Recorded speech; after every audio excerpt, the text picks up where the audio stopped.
Hi, a warm welcome to our YouTube channel and to yet another vlog. So my name is Lahia and I'm a Namibian based in the UK. So in today's vlog, we're going to talk about how to get a job in the UK, and we're going to focus specifically on the nurses. And before we get into that, I wanted to say a big shout out to our subscribers. Thank you guys for coming back here, and for our new viewers, thank you for being here. I hope you find this information relevant and that you would like it and that you give us a thumbs up. And please do share your comments in the section below. And please do not forget to subscribe if you haven't subscribed yet. Okay, so today we're going to talk about the registration process for nurses as a starting point to getting a job in the UK. So stay tuned as a nurse. So if you watched my previous video, I spoke about how to get a job in the UK, and I was focusing more on the English test and how to go about the English test. So today we're going to talk about the registration process for nurses. So where do you start as a nurse looking for a job in the UK? Okay, first thing first, for you to be able to get a job in the UK, you need to be registered with the NMC, which is the Nursing and Midwifery Council of the UK. And for you to get registration with the UK, you first need to get onto the NMC website, which is the NMC Overseas Nurses website, and then create an account for yourself. Once you create an account and go onto the registration process, you will then see a list of all the items you need to cover before you can be registered with the NMC.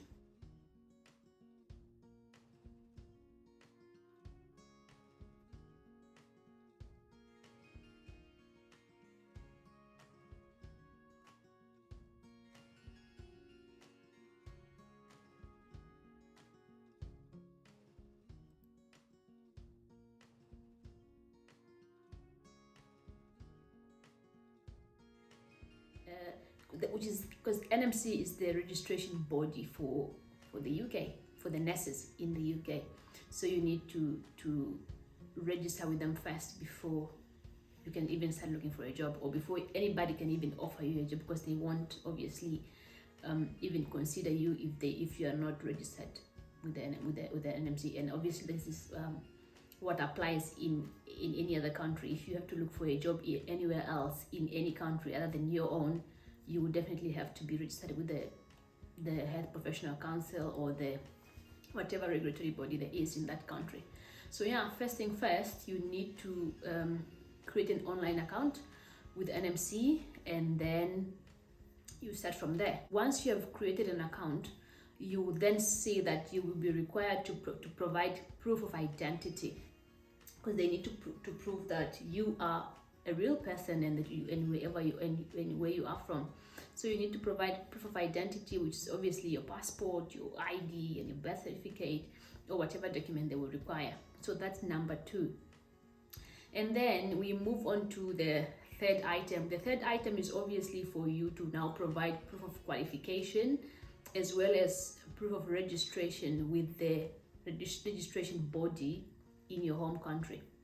So your nursing degree or certificate, plus your registration certificate with your health professional council in your specific country, you will then need to send that to the NMC for them to prove that yes, indeed you are educated to the level that they require, and that you are allowed to practice in your own country where you are coming from. You need to prove that yes, you are indeed allowed and you have the right to practice as a nurse in your home country. So that's number 3. So when it comes to proving that you are registered in your home country, they will require you to provide them a certificate of registration from the Health Professional Council in your country.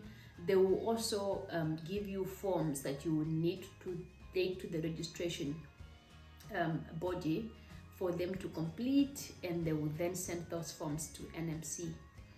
Plus, you will again need to give them the full details of the registration body, so that once they have received your documents and they need to clarify anything with regard to your registration, they have full access to them. They know who to contact and all that. So full details of your registration body will be needed.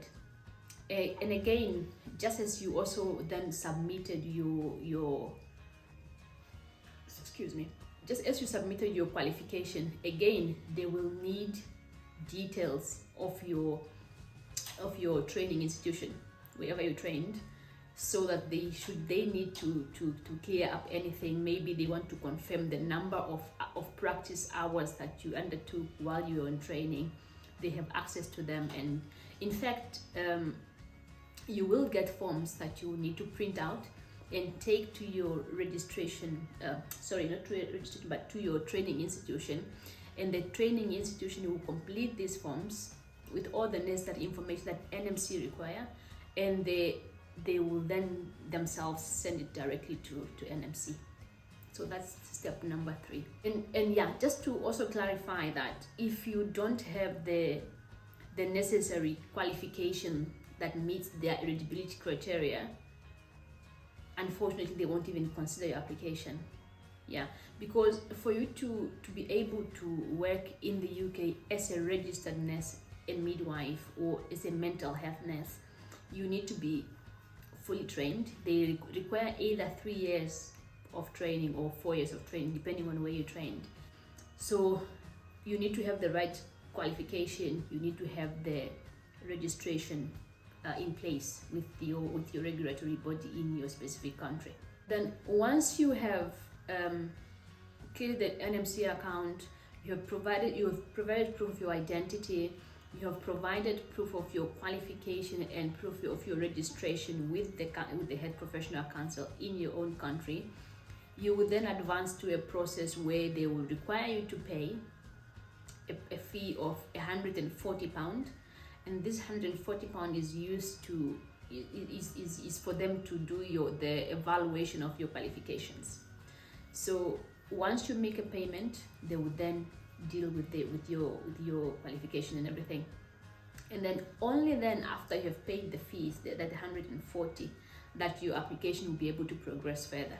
Yeah, apart from furnishing them with your qualification, which is your nursing degree and the registration with the nursing body, yes, the nursing body, the other thing that you will need to obviously provide is the proof of English test, because by then you should have also then passed your English test. Otherwise you won't be able to progress to the next point.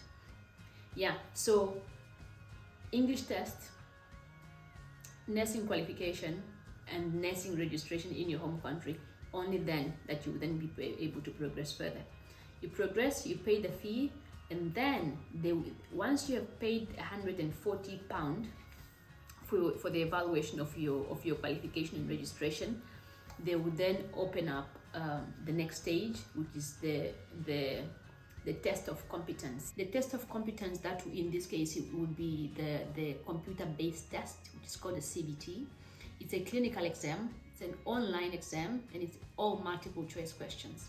And it usually comprises of over 240 questions, I think, if I'm not mistaken. I could be wrong, but there are over 200 questions, and it's all multiple choice. It's a live exam, and usually you get your results immediately after writing the test. Within an hour or two, you would usually get an email from NMC informing you of whether you have passed or you have failed your CBT.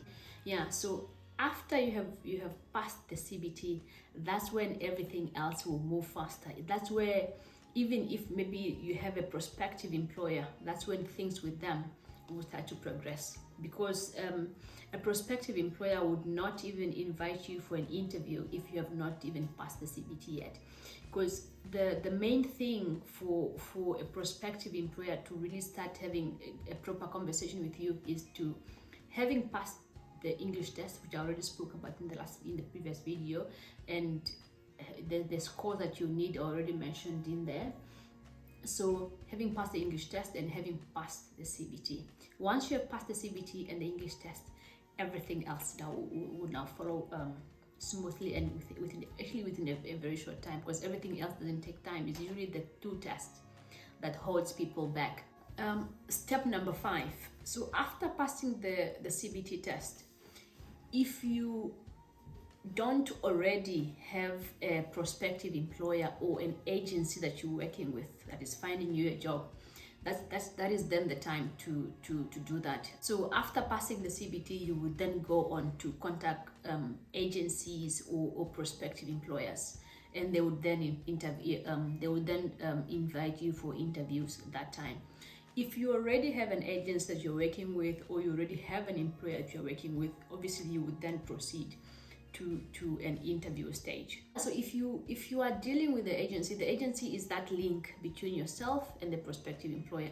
They will find you an employer, whether it's in the NHS or in the private sector, or maybe if you want to work in the nursing homes, SNS, you get all that. So it all depends on you. The agency will also then negotiate the salary package for you. You need to know what is the salary ranges for nurses in the UK, because then you need to make sure that you are agreeing to something reasonable, because otherwise the agency may just come forward with anything, really, because the agency does not, I would say most of them, all they want is to get you into the UK, to find you an employer, get you into the UK, and they will hand you over to the employer, right? And they get their money as a recruitment agency. So you need to make sure that whatever you are signing up to is something really reasonable.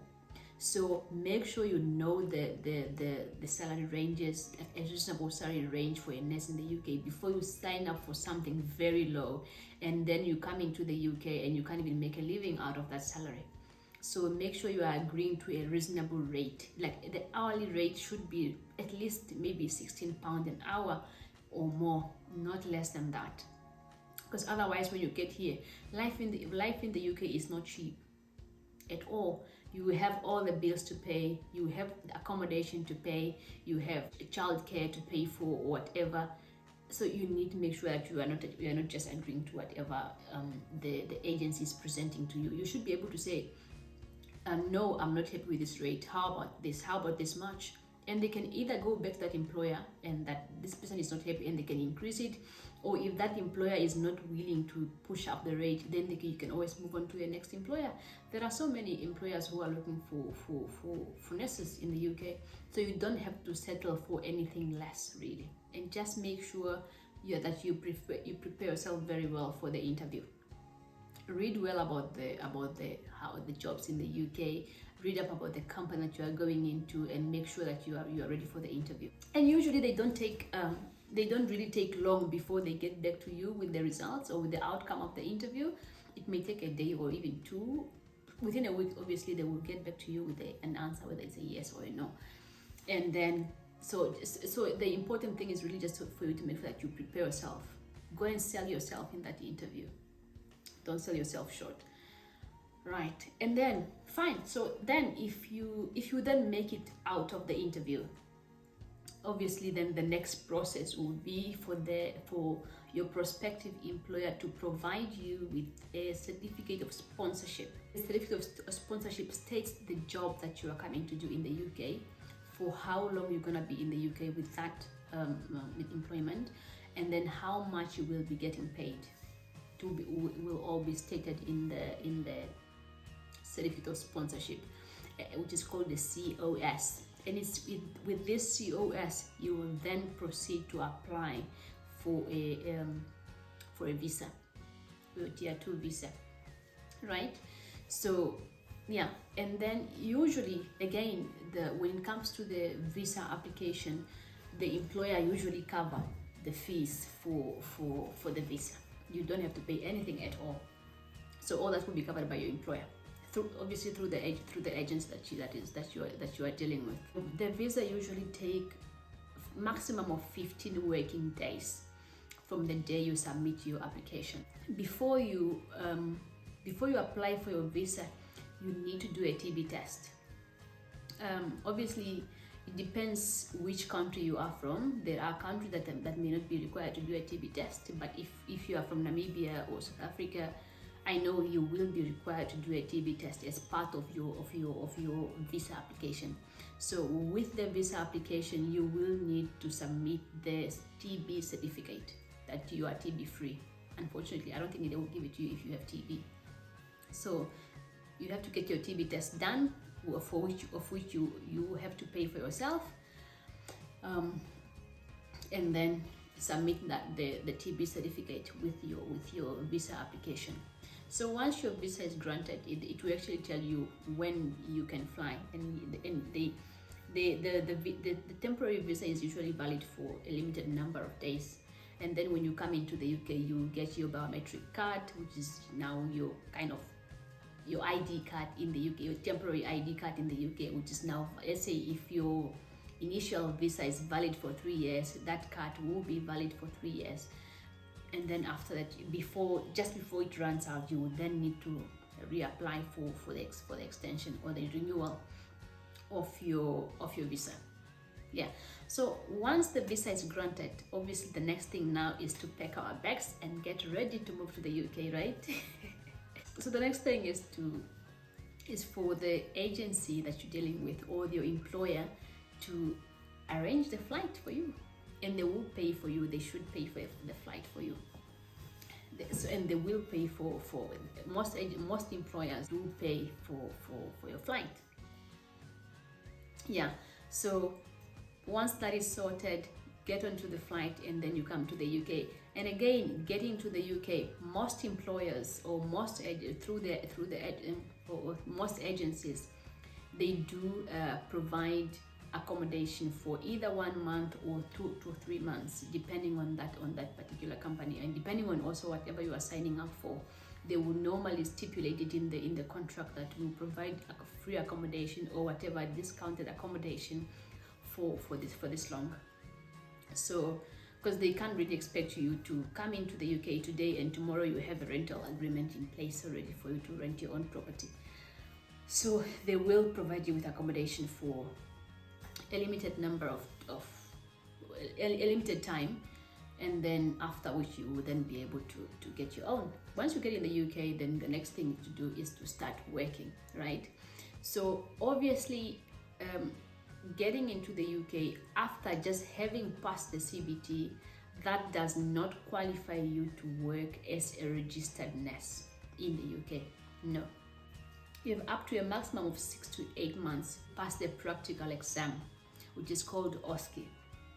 OSCE is a practical exam, and you would usually need to have a thorough preparation for the OSCE for you to pass. So your employer would usually arrange training for you. Since you don't qualify to work as a registered nurse straight away, you will be working as a pre-registered nurse, and obviously even the salary that you'll be getting is not that of a full registered nurse. You'll be getting the salary of an assistant nurse or something. So you will get a lesser salary compared to that of a full registered nurse. So you'll be a pre-registered nurse until such a time that you pass your OSCE. So OSCE is usually done within the space of 6 months. Your employer will pay for you, will usually pay for you, but you would need to obviously pay this money back. They will be deducting it from you afterwards. You can write up to a maximum of 3 times during that application process. If you don't manage to pass your OSCE after a 3rd attempt, unfortunately you will have to go back to your home country and start over the application process if you still want to continue with the process of working as a nurse in the UK. But I guess it should be very unlikely that somebody would fail it up to 3 times. So yeah. So then once you have then passed your OSCE, you would then become a full registered nurse, and then also your salary get to be adjusted to that of a full registered nurse, and from there you are free to work as a nurse in the UK. And that will be the end of you trying to settle in the UK and trying to get into the job and all. So yeah, once you've done your OSCE, that's the end of the struggle. So that is what the process is like for a nurse applying to work in the UK. So I really hope this information was very useful and that you will share this information. And if you have not subscribed yet, please do subscribe. So the next video I will talk about getting a job in the UK as a healthcare assistant or a nursing assistant. I really do hope that you found this information relevant, that it was useful, and that you please subscribe, give us a thumbs up, and please don't forget to share your comments in the comment section. And if you have any question or you want me to clarify anything, please do put it in the comment section and I will endeavor to answer all your questions. Thank you very much, and once again, please do subscribe. Thank you, and I'll see you in the next vlog.